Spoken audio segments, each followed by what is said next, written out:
every weird fetish in 21 minutes by the evaluator. This is gonna be awesome. This is gonna be awesome. I got some freaky shit recently. Let's just look at it. Formicophilia. It's a Sunday afternoon and you're lying in a park feeling all Formicophilia.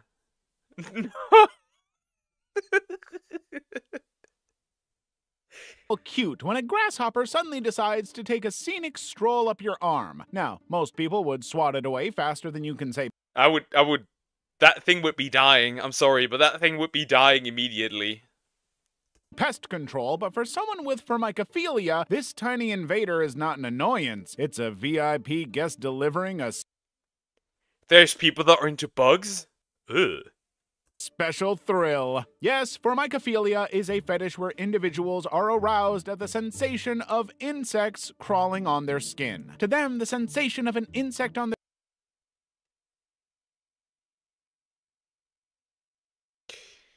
Huh. That's a new one. I haven't heard of this one before. That's a new one. skin isn't a creepy, crawly nightmare. It's more like a ticklish, tantalizing spa treatment. The gentle tickling or biting sensation can trigger physical arousal, often heightened by the psychological thrill of engaging with something taboo or unconventional. It's like combining the adrenaline of a scary movie with the tingles of ASMR, except the actors are ants, spiders, or beetles, and their scripts are all improv. To make this bizarre fetish more weird, formicophiliacs actually love the idea of being a source of food. Whoa! What? What the fuck? What do you mean you want to be a source of food? This is barely the first one, goodness gracious. Yeah, there are, the insect tag doesn't lie.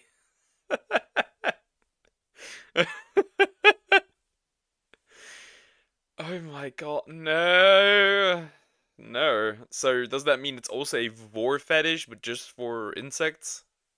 For these insects. They literally find delight in turning themselves into a living banquet, and the more adventurous among them might even get creative and sprinkle honey or sugar on themselves to lure the ants or insects. But of course, formicophilia comes with risks. Let's not pretend that letting insects crawl on your skin is the same as a stroll through a candy store. Some bugs bite, some sting, and others might leave you regretting your choices very fast. However, formicophiles often pick their insect partners carefully, favoring critters that Insect partners? Why do you...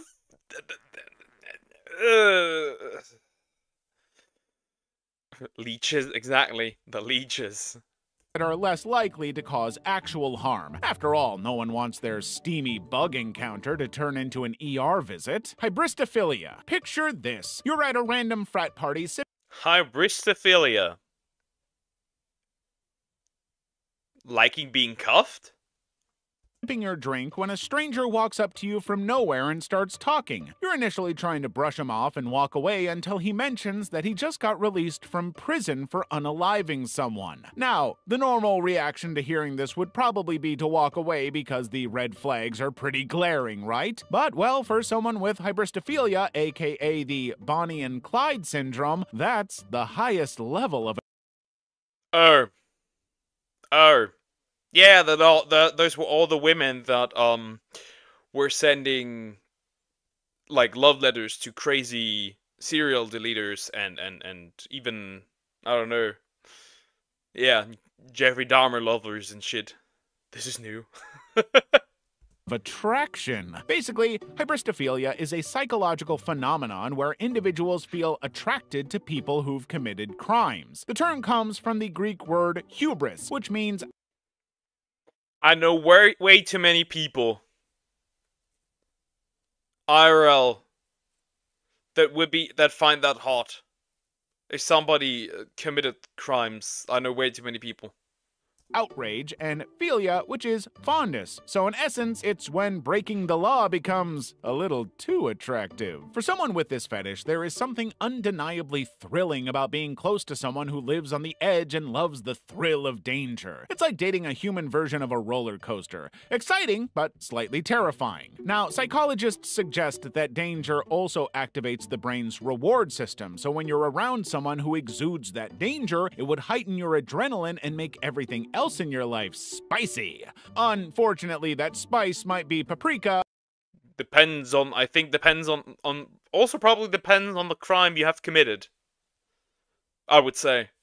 I've never committed a crime, ever. Never stolen anything, never broken anything. Makes sense. Mixed with a felony. Then there's the fame factor, because if you follow the stories of infamous criminals like Ted Bundy and Richard Ramirez, you notice that they have a lot of fan mail in prison. That's because some hybristophiliacs are drawn to the notoriety of it all. It's like dating a celebrity, except their claim to fame isn't a hit album, it's, well, murder. Talk about deadly charm. They may even help with the crimes, smuggle goods to their criminal partners, or even act as accomplices. Aproctophilia. So for a while now, Aproctophilia. This has something to do with smelling. This is something to do with smell. Is it the attraction to fart smells? Is that how that one OF chick sold her farts in a glass? Yeah. You've been talking to a guy you met on Instagram, and you both decide to finally have a first date. You head to the spot and everything looks absolutely perfect. However, as soon as your date finishes his first course, he starts to gas uncontrollably, and it stinks. Now, most people might blush, be a little embarrassed, or pretend they didn't hear anything, but well, not you. And that's because you have aproctophilia, which is a weird fascination with flatulence. In fact, the fart enjoyers, the smelly enjoyers. That's why when people say they want a girl failure, I'll give them a side eye. You just want the smelly bitch.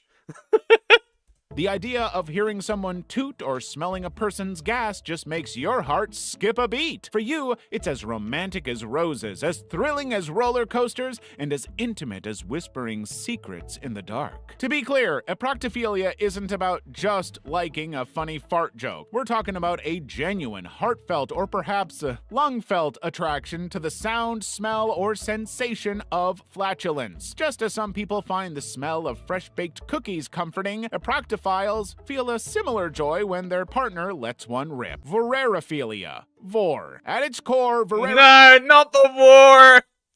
We're at it now. The vor. Smart fellow, fart smeller. True and real. True and real. Vor. We had that before. In the past, I reacted to a video about two Pokemon guys. One Pokemon guy was into Vor. With a specific Pokemon. It was Reshiram. And he's like in love with Reshiram, and he likes to experience Vor with Reshiram. If you're a Pokemon fan, I just ruined the Pokemon Reshiram for you. Paraphilia is all about a fetish where people are aroused by the idea of consuming someone or being consumed. Think of it like the adult-rated version of Little Red Riding Hood, where the wolf gets a little too into character. Now, for this fetish, there are two main sides, which are the predators, the ones doing the eating, often imagining themselves as dominant or powerful, as well as the prey. Interesting that, cannibalism was so much a topic on this channel. The guys who fantasize about being devoured because they see it as submissive, intimate, or even comforting. However, you should note that most vor fantasies are pure imagination or roleplay, and nobody is actually grilling human meat like it's Saturday backyard barbecue. But they engage in this fetish using various means like roleplay, art, and stories, with a thriving community of artists and writers who create fantastical depictions of these scenarios. Think cartoonish wolves or dragons swallowing people whole. Virtual vor has also become quite popular. Why is it popular though? Isn't that just cannibalism? They eat them or eat something of them. It's pretty much cannibalism. It's close to that, I guess. Or kind of. Not really. because like it's getting eaten by anything and everything. Because the internet has made it more visible. Pornophilia. So your friend invited you to a sleek, modern art exhibit and you see a gorgeous chair in the corner. But as you get closer, you realize it's not just a chair, but an actual person crouched, posed, and painted to resemble the real deal. Now, while most visitors are left gawking in confusion, you find yourself oddly intrigued and actually flustered because the thought of a human serving as furniture stirs something deep within you. What? Are we really out here now? Gooning over people? Cosplaying as furniture? In simple terms, you have a fetish called pornophilia, also known as human furniture fetishism. You see, pornophilia is a type of BDSM practice where a person is turned into a piece of furniture, quite literally. We're talking human chairs, tables, lamps, coat racks, and even— Is that the evolution of the sit on my face? Is that the evolution? Is it? They're like being objects, furniture and stuff. What the heck?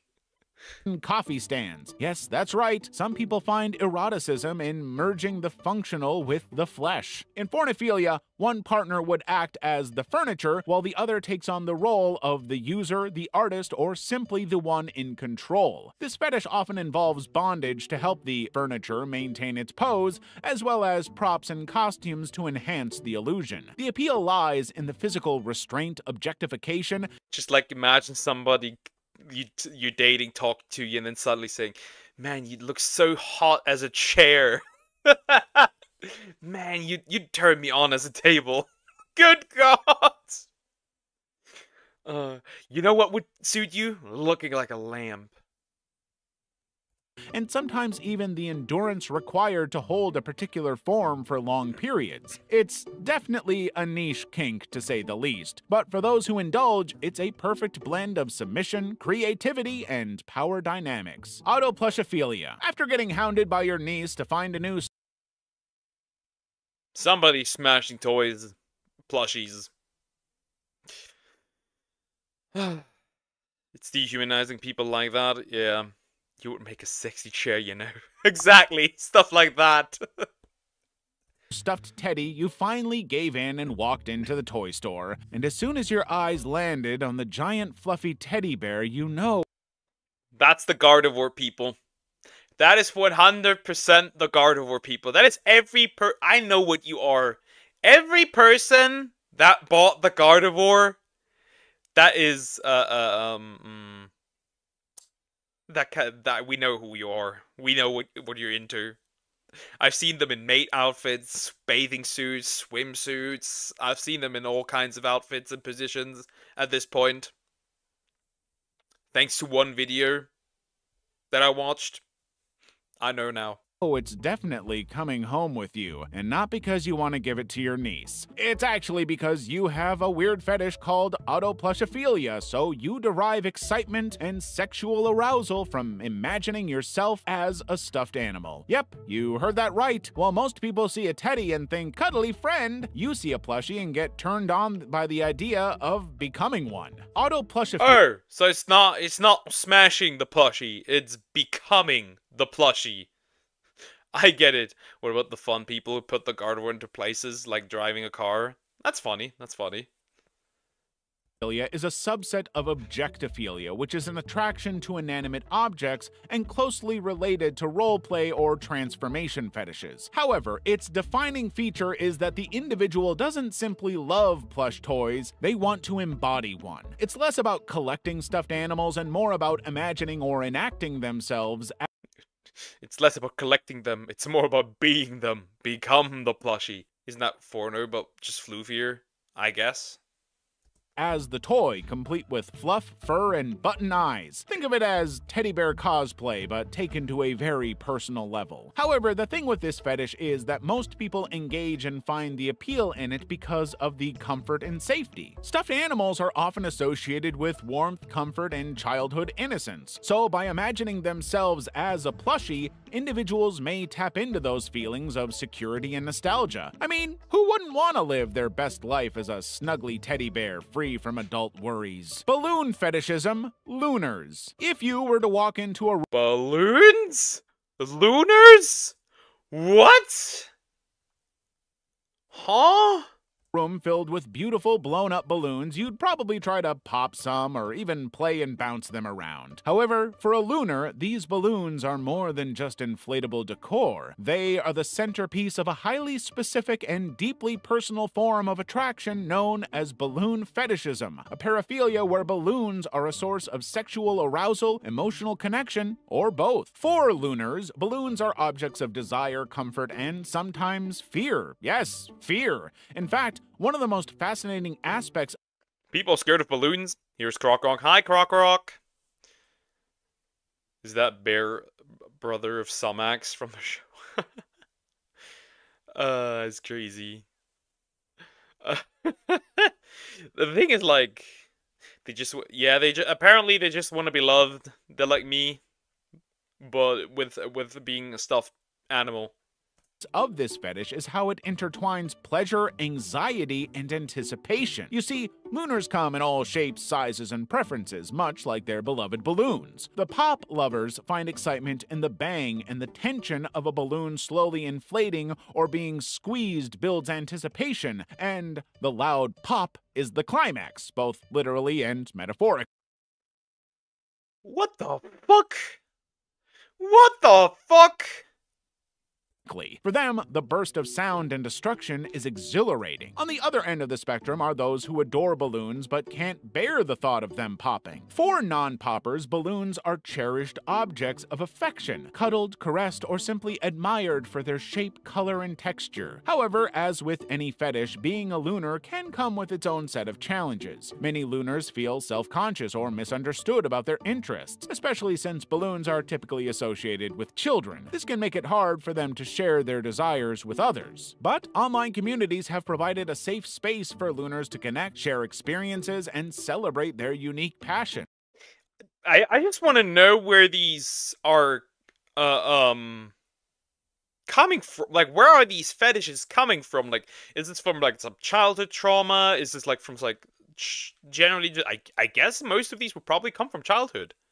It's basically a colorful world of squeaks, squishies, and surprises. Nasophilia. Yes, nasophilia, or nose fetishism, is. We got people out here being into noses. We got people out here being into noses. We got people out here being into noses. Interesting.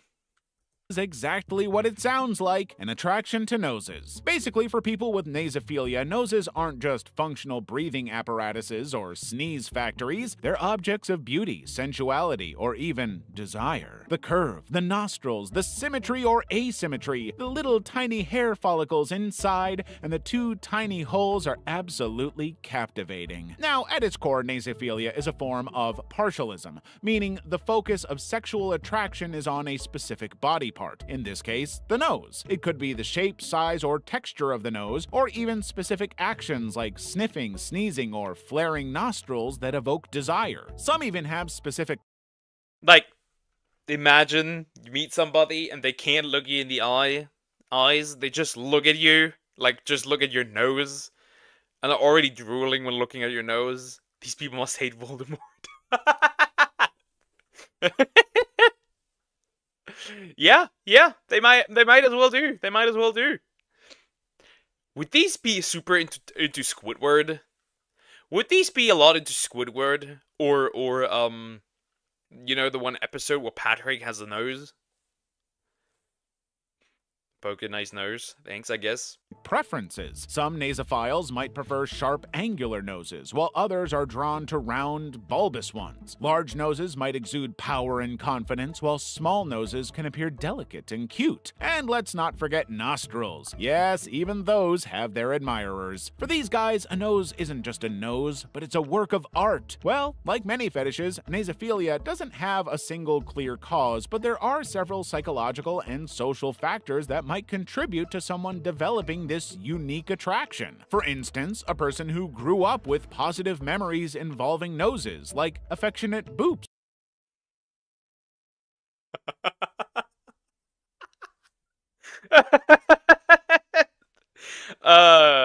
Okay. Chat, if you have children, don't boop their noses. If you boop their noses, that is what they're gonna get. Or playful interactions might evolve into a fascination in adulthood. Oculolinctus, also known as worming in some circles, is a paraphilia that involves deriving sexual arousal or pleasure from licking eyeballs or having your eyeball licked. Yes, it's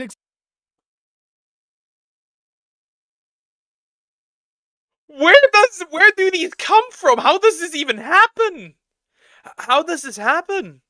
Where do these come from? What do you have to does have to happen that you would develop this? exactly what it sounds like. No metaphors here. This fetish normally involves two people who experience the sensation in their own way. For the person doing the licking, there's the slippery, wet texture of the eye, and for the one being licked, it's the unusual, ticklish, and slightly invasive feeling of a tongue sliding across one of the most sensitive parts of the body. Now, as with most fetishes, oculolinctus has psychological and sensory underpinnings that make it appealing to certain individuals. First of all, there's the whole issue of Yeah, it makes it appealing to only certain individuals. It will hurt. Apparently not. They find it hot. Chicken nose. Wait, why are you taking off your pants? No, you do not lick my nose. trust and intimacy. Let's face it, letting someone lick your eyeball takes a lot of trust. Eyes are incredibly delicate, and the act of licking one requires a level of vulnerability that can deepen emotional and physical connections between partners. Also, your eyes are packed with nerve endings, and this makes it an incredibly sensitive area, so the unusual sensation of a tongue on their eyeball can be stimulating and even pleasurable. But then here is where things get tricky. You see, from a medical perspective, oculolinctus is not a safe practice and carries serious risks. Of course, I would assume all the bacteria that would get into the eyes. Why? It would probably not be a safe practice, no. Considering that. All the bacteria would probably make it bad. I heard there was this meme of Japanese servers of elementary kids licking each other's eyeballs. What the heck? You reacted to the evaluator, right? Yep. The human mouth is full of bacteria, and introducing these microbes to the eye can cause serious infections. Yep, like I said, probably bacteria infections. Including conjunctivitis, aka pink eye, or even more severe conditions like corneal ulcers and even herpes simplex. Plus, the tongue isn't exactly a precision instrument. So if it scrapes the cornea, it could cause abrasions, swelling, discomfort, or long-term damage to the eye's surface. Thankfully, oculolinctus isn't exactly sweeping the world like a viral dance trend, but it has gained attention in recent years, especially in certain online communities and Attention? What? Ugh. subcultures. It briefly made headlines in the early 2010s when reports surfaced of teens in Japan engaging in eyeball licking as Yeah, funny how Salmax just brought it up. There it is. There it is. The eye licking.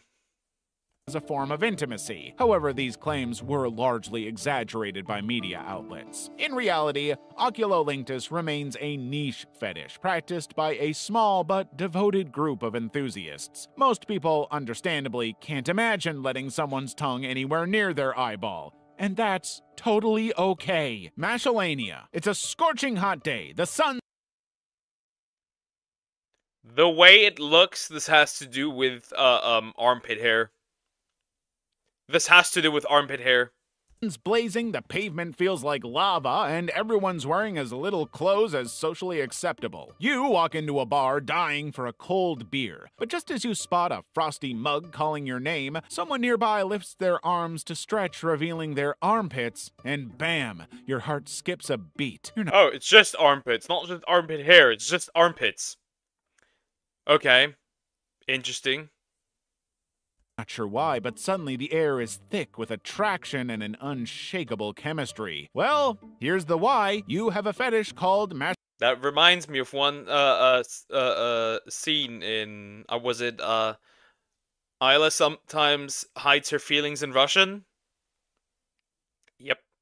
That what is this what this reminded me of. I haven't watched the anime. I just saw clips, mainly involving the sister, but that's besides the point. Mashalania, also known as the armpit fetish. For most people, armpits are like that one quiet kid in school, barely noticed, rarely talked about, and definitely not the center of attention. But for someone with Mashalania, armpits are the headliners of the show, the main act in the theater of desire. Basically, this fetish is when someone finds armpits irresistibly attractive and can involve all sorts of armpit appreciation, from admiring their smooth appearance to enjoying their scent, to touching, kissing, or even licking the area. For those with this fetish, the armpit is like a hidden treasure chest of sensuality. It's soft, delicate, and let's face it, kind of mysterious. What's even weirder than having an armpit fetish is that it may not be as crazy as it sounds. You see, your armpits are loaded with sweat glands, particularly So probably like a pheromone type situation where like could that be the case? I mean, sure. That's not the worst one here on the list, actually. I don't think this is as bad as even feet. apocrine glands, which release pheromones, those sneaky little chemical signals that Huh, like I said, pheromones. Okay, this one makes sense. can trigger attraction on a subconscious level. That musky natural scent that some people wrinkle their noses at, for others, it's like a love potion straight out of Harry Potter. It's primal, it's raw, it's biology doing its thing. There's also the fact that your armpit is like the satin sheet of the human body because the skin there is extremely soft and sensitive, which makes it incredibly stimulating. Basically, if the body were a road trip, the armpits would be one of those hidden scenic routes nobody talks about. But once you discover it, you'll be wondering. I don't even think this is that bad. I wouldn't even call it that weird. I think feet are still worse. I think feet are worse of this. Now, where's the abs and thighs fetish? I mean, nice thighs are nice. I agree. Why you never tried it before. Dacrophilia. Let's say you're watching a deeply emotional movie and one of the characters breaks down in tears. Is it finding crying hot or tears hot? What? There's some onion play in this one. I can tell. There will be some onion play in this one. They're gonna play with onions. And while everyone else in the room is grabbing tissues and saying, "How sad," you're thinking about how pleasurable the sound of them wailing actually is. If that sounds familiar, you might be exploring the world of dacrophilia, which is a fetish where arousal is linked to tears, crying, or emotional vulnerability. It's not necessarily about causing tears, though for some it can be, but more about the emotional intensity and vulnerability that POV, you're a sadist. Yeah, sadism, but sadism light. crying represents. So basically, people with dacrophilia might be drawn to the physical act of crying itself, like tears rolling down cheeks, quivering lips, or red, puffy eyes. Some are attracted to the emotional release that crying symbolizes, such as pain, sadness, or catharsis, while others just love the power dynamic involved, especially if one person is comforting or in control of the crying partner. However, for some people, it's really not about sadness or suffering in a malicious sense. Rather, it's about the intimacy of experiencing someone's raw, unfiltered emotions. But the weirdest part is that sometimes dacrophilia isn't even always about. If I had a partner, I would never find out if they actually had this. I would never find out if my partner would have this, because I'm in emotional Siberia.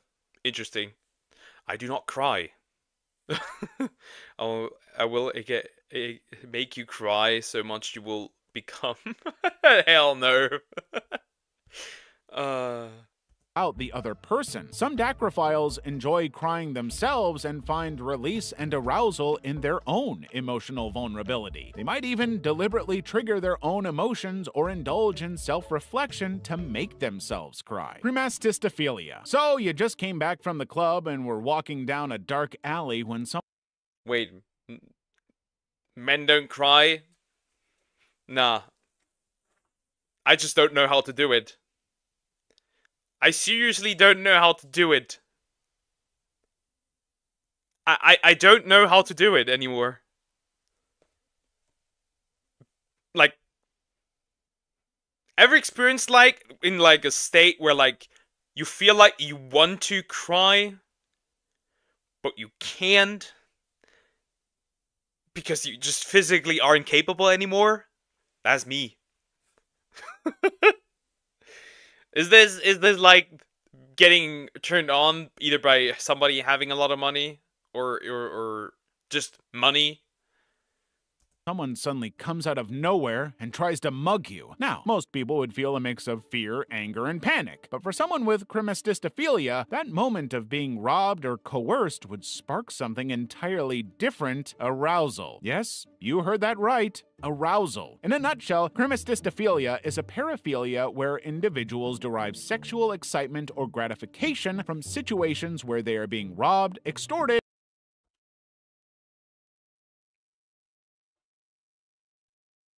Oh yes, steal more money from me, daddy. What the fuck? How is this? How does one even find out that this exists? How does one find out that how does one find out that that even exists? Like, how does this work? How does this work? If I were to rob somebody and somebody would like get turned on by this would put me so much off that I would just drop the knife and run the other way. I'd even pay money to let them go now. or otherwise financially or materially exploited. This fetish basically falls into the category of It's pay pigs. It's pay pigs. It's Findom. Why did not just call it Findom at this point? It's Findom. Practically. Okay. masochistic kinks, where pleasure is derived from being on the receiving end of certain forms of control, humiliation, or submission, and it thrives on the thrill of power imbalance, danger, and the emotional intensity of such scenarios. And while it might sound like the setup for a bizarre crime thriller, for some, it's a very real and specific source of arousal. Sometimes individuals would even practice something called findom, where they willingly— There it is. There it is. Nah, Poker, you found your soulmate if that happens.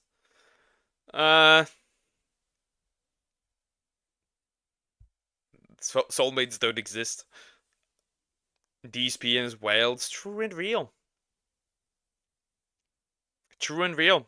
Probably also the majority of Twitch chats that watch the post streamers give money, gifts, or financial control to a dominant partner. You should probably note that the attraction isn't necessarily about losing money itself. I mean, no one's thrilled about an empty wallet. Instead, it's about the emotional and psychological dynamics of the situation, the sense of vulnerability, the rush of adrenaline, and the control exerted by another person can create an intoxicating mix of fear and arousal. But chromastistophilia, like any fetish, requires clear communication and consent, so even exploring this kink with a partner through roleplay or findom can be safe and enjoyable when both parties are on the same page. However, indulging in this fetish outside of a consensual setting can be dangerous or even illegal. Symphorophilia. Just imagine leaving your house one morning to go on a jog and unfortunately Symphorophilia.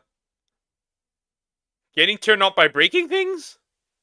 witnessing a car crash. Your instant reaction would most probably be to quickly call 911 and offer help and sympathy to the people involved. However, for a person with symphorophilia, that crash isn't just a spectacle, it's an intense source of arousal. So, with symphorophilia, the person gets sexually aroused from witnessing or staging disasters such as car crashes, fires, or other destructive events. Now understand that for these guys, the destruction itself is the turn on. It's not just about watching something fall apart, it's about the dramatic high-stakes nature of the event, the emotional intensity, the adrenaline rush, and the spectacle of it all combined to create a potent source of arousal. Also, this fetish can also manifest in different ways depending on the individual's preferences and experiences. Some might find arousal in merely witnessing disasters, while